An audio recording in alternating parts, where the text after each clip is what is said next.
We're very pleased to have our next speaker with us, who will talk to us about the importance of female representation across all levels. Mr. Pankaj Rai heads the strategic planning at Wells Fargo. Prior to this, he was with Dell, where he led their global analytics team of over 400 members supporting all the segments of Dell. Over the last 20 odd years, Pankaj has worked with Feedback Ventures, ICICI, and GE Capital in risk management, Six Sigma, program management, and operations. Apart from all of this, Pankaj has been actively engaged in D&I and sustainability programs.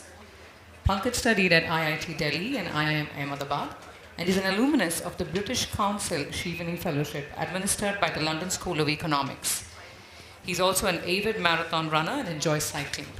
Without much ado, Pankaj, would you please address the audience? After such extraordinary speakers, it's so hard to sort of get a man who you just described as a homemaker wife, who goes to office. So let me just share with you who I am, a bit about myself. I'll not talk about my company, but I'll share with you what I have observed, just some thoughts, and maybe leave some thoughts with you what I think you could look at. You can't ever tell women that this is what you should do. They tell us what we should do. So you can consider some of these things which I think. So just a bit about myself. I was born on the day Neil Armstrong landed on the moon in a railway hospital in Lucknow, probably delivered by a British doctor is what I'm told, by my grandfather who was in the railways and with whom I spent the early period of my life. Then subsequently I lived in Delhi most of my life, and I've been in Bangalore for the last 12 years. So people ask me, where are you from? So I said my dad is from UP, I'm from Delhi, my daughters are from Bangalore. So diversity in my life was, we were two brothers. So obviously my mom and my dad and three of us, 25%. Then of course I got married, it became 50%, me and my wife. And then we had two daughters at, 75%. We have 2 or 3 maids, and depending on how you count them, it has continued to increase over the last many years. So anyway, so that's, I think, a bit about myself. And I'm a marathon runner, so I do think long term and think about life. So what I'll share with you is things that I have picked up while thinking about these things on my long runs. So if I look at this whole idea of gender diversity, I'll look at it from a demand standpoint. What is being consumed, how it is being supplied, and what are the factors of production. So clearly, the three phases of human evolution, hunter-gatherer to manufacturing to services. Very clearly, when men were the hunters, women were the gatherers. By the way, I was talking to a colleague of mine. He was telling me, there's some lessons to be learned over there. Men would go from point to point hunting, but women would stay at home. So they would have a sense of all the berries and the trees and everything around them. So they had geospatial understanding, they had geospatial skills. They also knew how to count which berries have been picked up, which have not to be picked up, and things like that. So very interesting stuff that I picked up from Chris Arnold, a colleague in office, who said, women have been born to sort of, use science and all their mental faculties from the hunter-gatherer age, which wasn't very obvious to me. Of course, when the manufacturing economy came, you required more physical labor, and men obviously showed up and did what was required to be done. And then clearly the services economy has begun, and we have all seen that. Now, if you look at the intellectual labor, it can be broken into 2 parts, the EQ and the IQ. Usually somehow, people don't look at it this way, but the way I look at it, the IQ part, which is your math and science, women seem to score better than men everywhere in the world. It's all there. And EQ, no one even asked for a justification. So clearly, they have better raw material than men. I mean, there's no, 2 ways about it, saying women have always had better raw material on the intellectual side, both EQ and IQ. So therefore, what we are seeing is obviously the more and more women coming into the workforce, and I think all of you heard various talks of how women are increasing in the workforce. Even the male bastion of banking and technology, the Indian banking industry is headed mostly by women. You would say that money management, men, technology, women can't do, and all of that, and that has all changed already in front of us. All the Silicon Valley companies are sort of headed by women. So you're already seeing women coming into all of those areas, and this trend in my mind is likely to continue. The reasons for like I said, services are going to increase, they require those 2 skills, women have it, they're going to go in that direction anyway. Now the question is, so why is it that we are even having this, and things seem to be looking very hunky-dory and they're going in that direction, but why don't we have so many women in the boardroom? And clearly, the answer is whether you take intentionality or your third dimension, women seem to define themselves as a Durga. They want to optimize 5 things, all those different roles. And men being simple people, hunter, now, just the job, need to get up.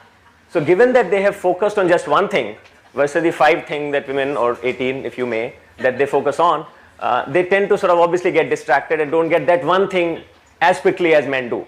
That's how I sort of describe it. So that's how it is, and that's how it's sort of going to go. So the question really is, what should you or what could you think about a bit differently in some of these things? So maybe accelerate that change which is anyway happening. Women are going in that direction, and I tell my 2 daughters that the future belongs to you. I mean, you don't pretty much have to do much. It's just happening and it's going your way. You don't have to worry. In fact, your sons need to worry.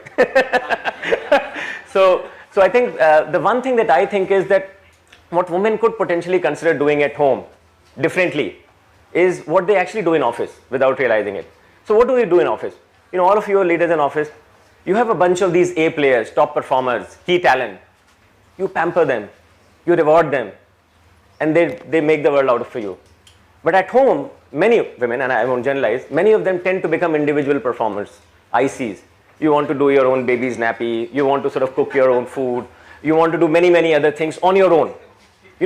And allowing other people to do that sometimes looks like you are either seeking a favor or with some guilt embedded in it, saying, oh, that's the problem. So can we now look at our home exactly as we look at an office, saying we have my mother-in-law, my various maids, and my husband, and everyone else, and especially that stay-at-home mom who has one child as my key talent group. And can I sort of pamper them and reward them? And if my mom-in-law says something, I can ignore it. My top performers in the office also say some crazy things and I ignore them because I know they're long-term relevant for me.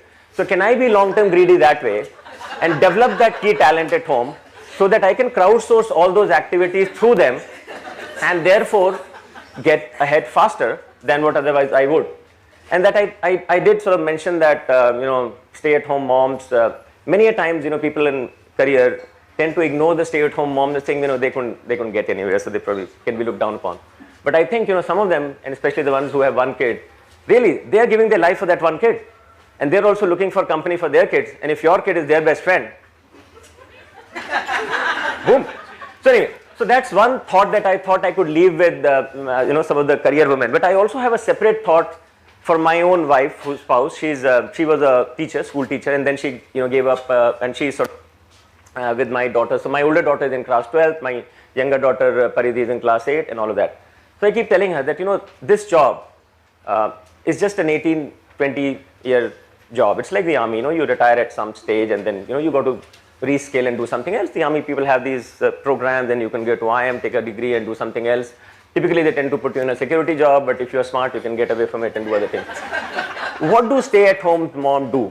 And what transferable skills have they picked up? And frankly, that is not a question that has been, very well understood or studied. People don't do research on that topic. It somehow doesn't seem to, come into people's idea. But I think it's a huge population of women on which I think some research could be done to figure out what. But, I do my own research. I do my own thinking while on the long run. You run for 3 hours, 4 hours. What do? You have to think. So I come up with these theories. I apply it to other people. I check with them and all of that. So my thinking is that, you have to sort of see, can you pick up some other skill or some other passion, the third dimension. So in my wife's case, it so happened, my 2 daughters, she would, get them into dance class and, art class and all of that. She somehow took this, art very seriously, because the teacher said, why are you waiting here? Why don't you also pick up a brush and draw? And now my daughters have sort of given up art, but my wife has got so interested that my, obviously, house is full of all this art. She's got involved with Ugly Indians. They're trying to make Swachh and Sundar Bharat by, painting the streets with art, not just cleaning it. So she's sort of very, very interested in doing some of those things. Now, I don't know whether it can be profession. It's a passion and a third dimension for sure. She's also now started, because my daughter who's in class 12th, you spoke about class 10th. I think she's tearing her hair thanks to my older daughter. So she's thinking of learning a course in child psychology. I don't know whether they are 2 linked or not. But she thinks that after a while she will actually do a professional course and actually try and become a counselor, a part-time counselor, something like that. But again, I think there is something that is in her which is making her believe that maybe this art as a passion and that counselor as something else which she has picked up can be a transferable skill when the kids are gone, and she could continue to pursue a passion and not feel that whole empty nester type of feeling that, kids are gone, what do I do? So that's what I think is happening in my family. Some suggestions for you. But my own view is that, a generation from now, I think the gender diversity, it will be men sitting here and there'll be 2 women. That's my, view of the future, because the world is moving in that direction. You can get there faster if you want to, but if you didn't do anything, you'll get there anyway.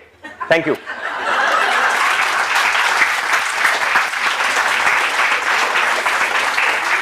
Wow. I feel very honored to be introducing such amazing speakers today. Our next speaker is Ms.Patricia Cuero, Senior Director, Chief of Staff and New Business Development, Lowe's India. Patricia and her team work closely with Lowe's global leadership to formulate business strategies for the growth of the organization and to help build processes for organizational development and maturity assessments. Patricia joined Lowe's in 2011 as Director of Human Resources, Processes, Policies, and Procedures, and has successfully led the strategy to align HR policies and procedures to business practices. With over 17 years of professional experience, Patricia has worked with prominent corporates such as Microsoft, Carolina Power and Light, Dell Computers, and USAA.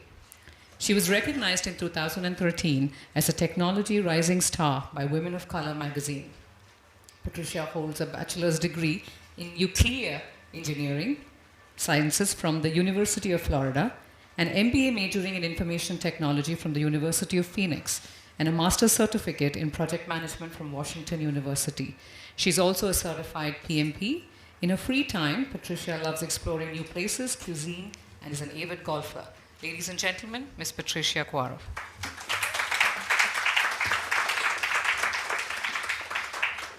Good afternoon. Wow, this is an amazing crowd, and thank you guys for sharing this day with us. I'm happy to be here today. I'm here to talk about the possibility of exploration. When I was asked to present today about my career story, I was wondering what I can share with you guys. And actually, some of the presenters before me have captured some of the things that I wanted to share with you today. Something that you guys don't know is that I actually have a home engineer at home. He takes care of my 6-year-old. So I know it's possible to have a support system that ensures that we as women can have a beautiful career. So one of the things that has helped me working in the Fortune 50 company is my ability to make choices. And I think we all have that ability to make choices. Everybody has spoken about how we need to be intentional about our careers. So early on, right out of college as a fresher, I had an opportunity to get married. My family favored this choice because it was what they wanted. I am, by the way, the only girl. In my generation, I'm the only girl in my family. My father's brother has boys. My mother's sister has boys. So to them, me being the only girl in my generation, it was critical that I get married. It was imperative. But that's not what I wanted. I wanted to continue working and go back to school and get my MBA. So I did that. To the chagrin of my family, some of you can relate to that. That was not the right thing to do. But I made the choice and I stuck to it. Many years later, I got married. And that gave me the courage to think through other things that I could do with my life. I ran a marathon. I actually did an Ironman. For those who do not know, that includes, includes doing 112 miles on a bike, swimming a 3K, and running a full marathon. It took me 17 hours, but I finished. That sense of accomplishment is part of making those choices. So I'm here to say that you don't have to abide by the book that somebody has written for you, that the choices that you make can actually give you the different destinies. So neither nature nor nurture should be able to dictate the outcome of your life. Another thing that has stuck to me with is being open. When I worked for Dell, it was my first assignment as a leader of a team. The road to there was that I was a project manager, so I had led the projects very successfully, but I had developed a reputation that I was very stern. So mind you, I grew up with brothers and boys all around me. So that was the behavior that I knew how to do. I knew how to stand my ground, I knew how to be firm, and I knew how to get things done. But that style was not what's going to help me get to the next stage. It had gotten me to be able to be successful as a project manager, but was not going to help me be successful as a leader and as a leader of people, where I needed to get work done through other individuals. Lucky enough, I guess, one of the admins, the admin of my VP, pulled me to the side and let me know that my team feared me. Now, I could have been just like, well, dismiss the feedback that I was receiving. Instead, I went home and I'm like, those words resonated with me. My team fears me. So I went back to her and I asked her specifically what was being said behind me because nobody was talking to me. And I asked for more detailed feedback so that I can actually take action and do something. Had I been not open or ready to receive that feedback, I wouldn't have been able to make the necessary adjustments. Incidentally, later that year, I was promoted as a senior program manager, but that journey needed to have some adjustments to make it happen.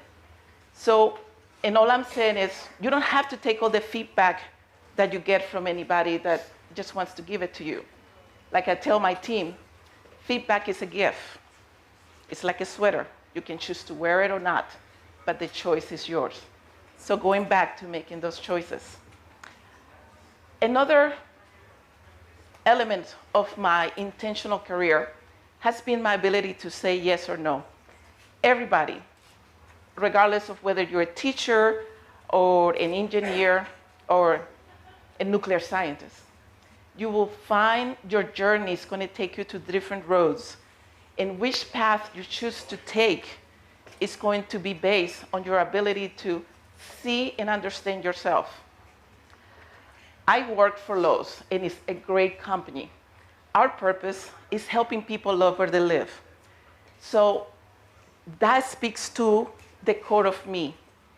And I've been there almost 6 years now. One of the leaders in SVP took an interest on my career. He said, we love you, we want to develop you, we think you're gonna be a great leader. His idea of me being a great leader was to set me up in the organizational design group. And I'm looking at it and I'm like, okay, I've been a project manager for 10 years, and you're trying to transplant me into an area that I have nothing to do with and I know nothing about. But he was very excited about it. He had told all the people that he was putting me in this role. So I guess he was a little bit confused when the next day I went and said, you know, thank you so much, but this doesn't compute. I don't see the connection.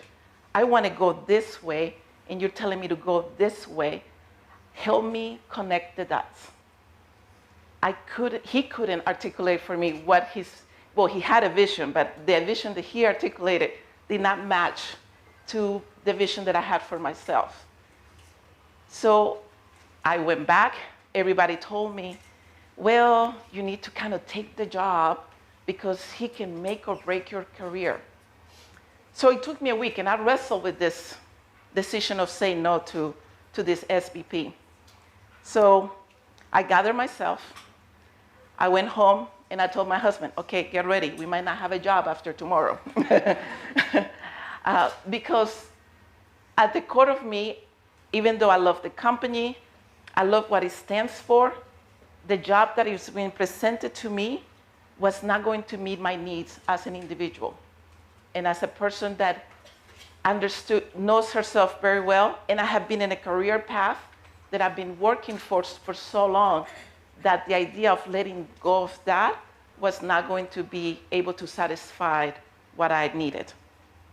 So I scheduled a meeting. I went and sat with him.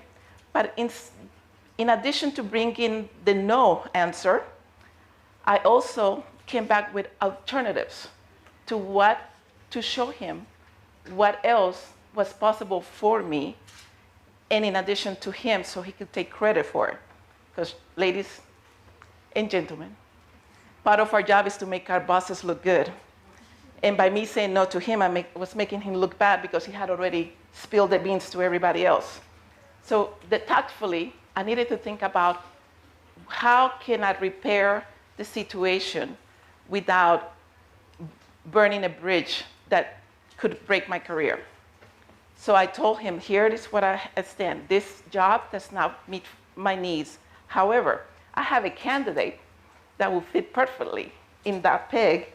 While we can work together to build a project management office that can support your needs. And that is what led me to be here in India. I've been here in India 18 months, almost 2 years in June. And had I not been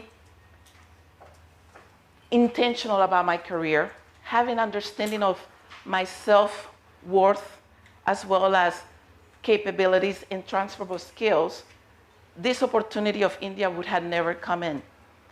But also, when I said that I have a home engineer at home, having the family, the support, the system to enable that to happen has been great.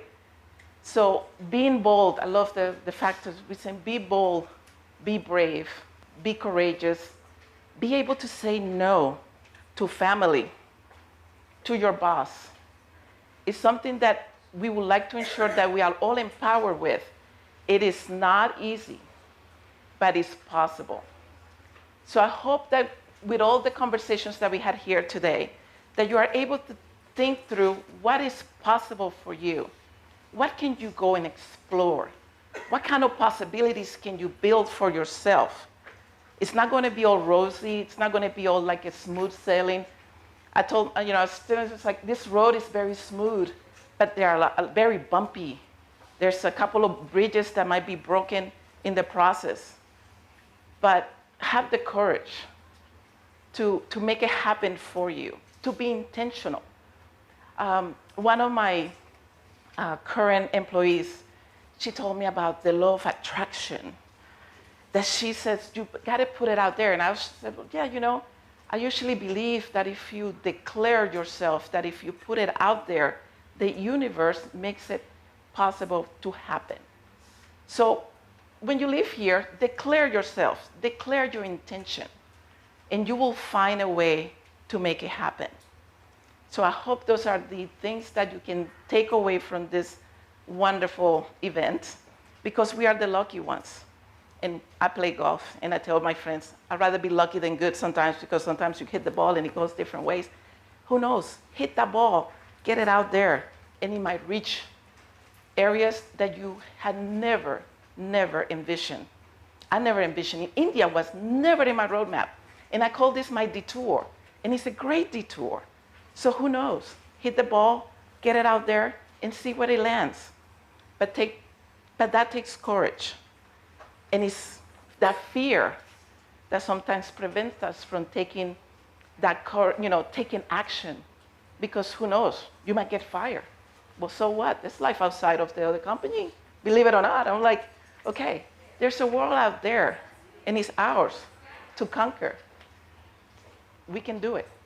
So with that, I thank you. I know Thank you, Patricia. I'm sure we all have a lot of takeaways from your amazing talk. Do we have any questions? Hi. My question is regarding that story that you shared about being open and you receiving feedback saying that your team was afraid of you. Yes. Now, that is something that happens to a lot of women who say are driven, speak their minds, take their stand and so on. where you learn that your team probably is intimidated by you. So could you talk about things that you changed in the way you work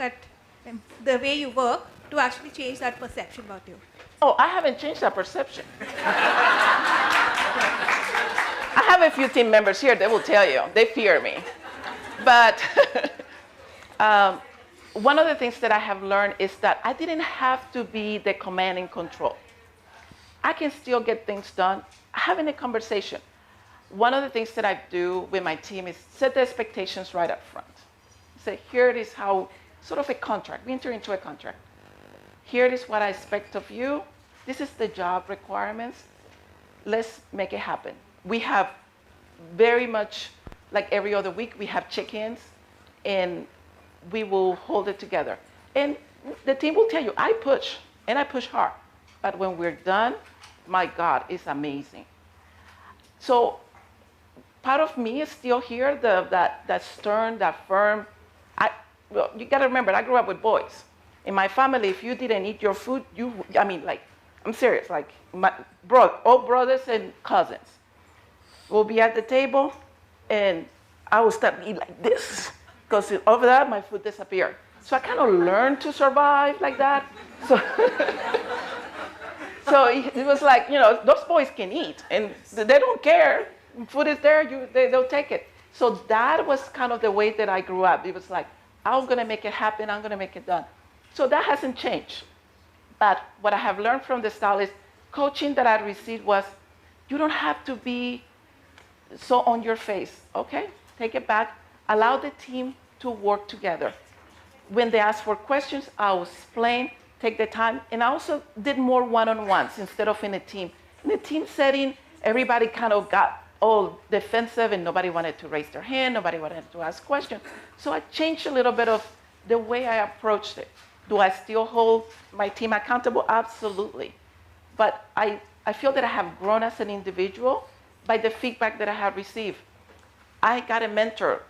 So when I came to Lowe's, one of the ladies, she's an SVP in legal, and she's also Latina, by the way. I'm from Colombia, so coffee, cocaine, Colombia, that one. And so she's from Panama, so she called me and said, hey, we're sisters. And so she and I developed, and she had been at Lowe's for so many years, and she said, the one thing that will help you here is build relationships. And I said, oh, great. So I got sort of like an insight into how to make it in this organization. So that's one of the things that helped me. When Mary took me to the side, Mary was Michael's admin. She had no reason to take the time to tell me what the team was thinking, but she knew about the conversations that were happening that I was not part of. She took it upon herself to come and pull me to the side and said, Patricia, you need to change your style. Your team fears you. And when you hear those words from somebody who has nothing to gain, nothing to lose, I'm like, wow, there's something here, and I had to go back home, and I could have said, oh, what the hell, we can go from there. Sorry. But I chose to take that into account and then seek the help that I needed to make that transition. So again, it's the choices that we make. Because I could have said, well, I'm just going to leave this company and go to another one. But that would be running away from something instead of facing it front on. Because whatever problems I'm having here, I'm going to carry them to the next place as well. So that was my approach. So it's not a one-solve situation. You got to figure out what works for you and kind of fit it in within the parameters that are given to you. Any other questions?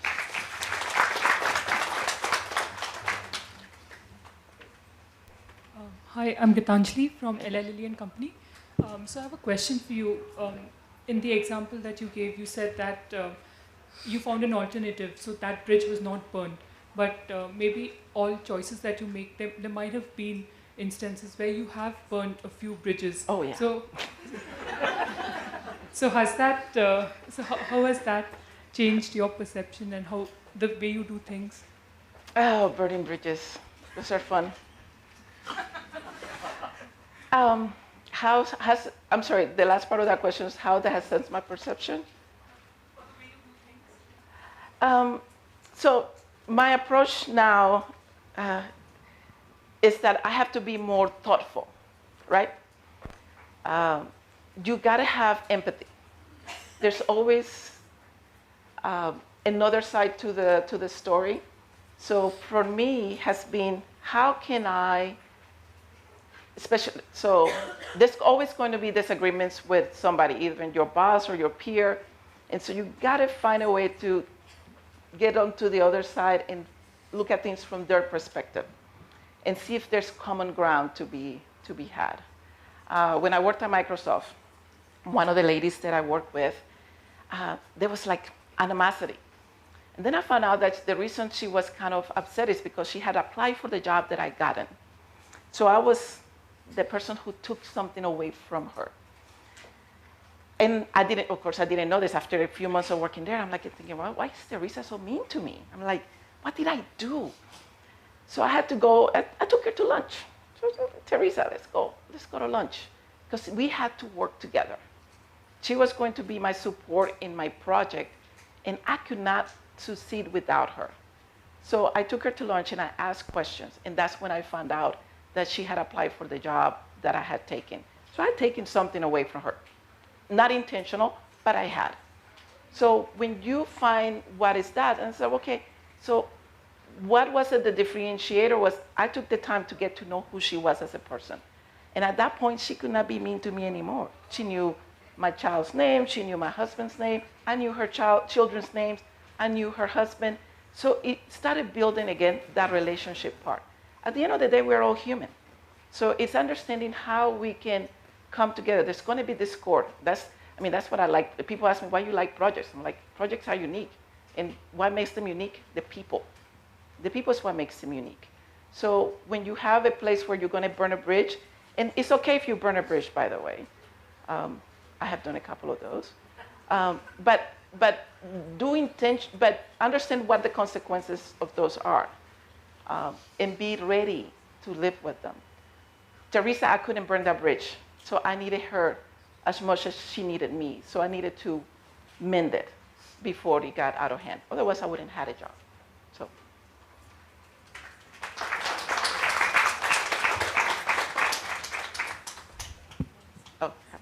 Hi, Patricia. Amazing talk. Thank you. My question to you is, what are the mistakes that you have seen women make, which kind of stops them to be a leader, the leader of change?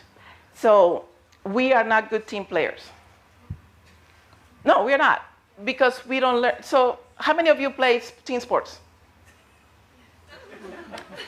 Believe it or not, team sports teach you how to be team players. I play basketball, volleyball, play soccer. Again, I grew up with boys. I had this, we're very competitive, so I grew up in a house that everybody was doing something, and I wasn't going to be the one at home. My mother wanted me to learn. She always said, "Why can't you cook like so and so's daughter?" I'd be like, "I'm not her daughter. I'm yours." So one of the things that I tell my women leaders is like, you need to learn how to team up. I get calls from my team telling me, well, she's being mean. She's not talking to me. And I'm like, well, why are you guys telling me? Talk to each other. Learn how to team up.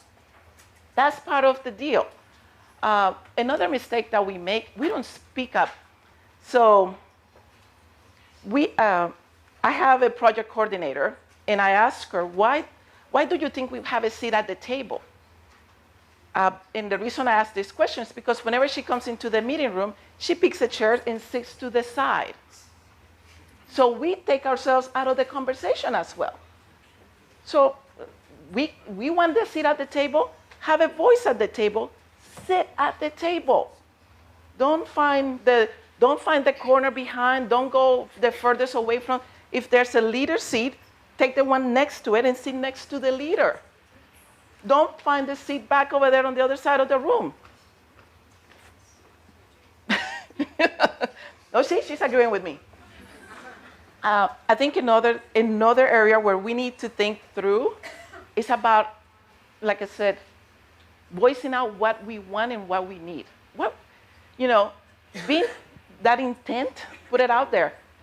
put that career plan together and go to your boss and say, hey, you know what? I want to be this. Maybe not here, maybe not tomorrow, but 5 years from now, this is my career plan. Put it out there.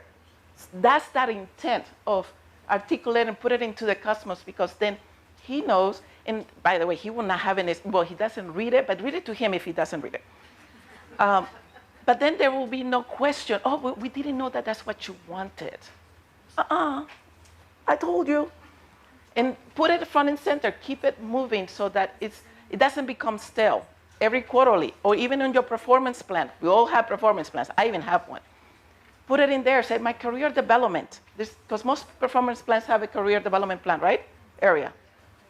Write it out there. My intent is to be, so I'm the possibility of exploration, and my passion is about having better customer experience, whether it be a project, whether it be our setting up our operations here in India. It's about understanding the customer needs. So I put it out there. How that manifests is different for everybody. So think about what are the words that are you passionate about, and let people know about it. Let your husband know that that's what you want. Let your mother, your father know, this is what I want to do. Put it out there. That's something that we miss as women. I think Cheryl said it very well in Lean In. We need to be, you put it out there and also seek people that are like you in that area.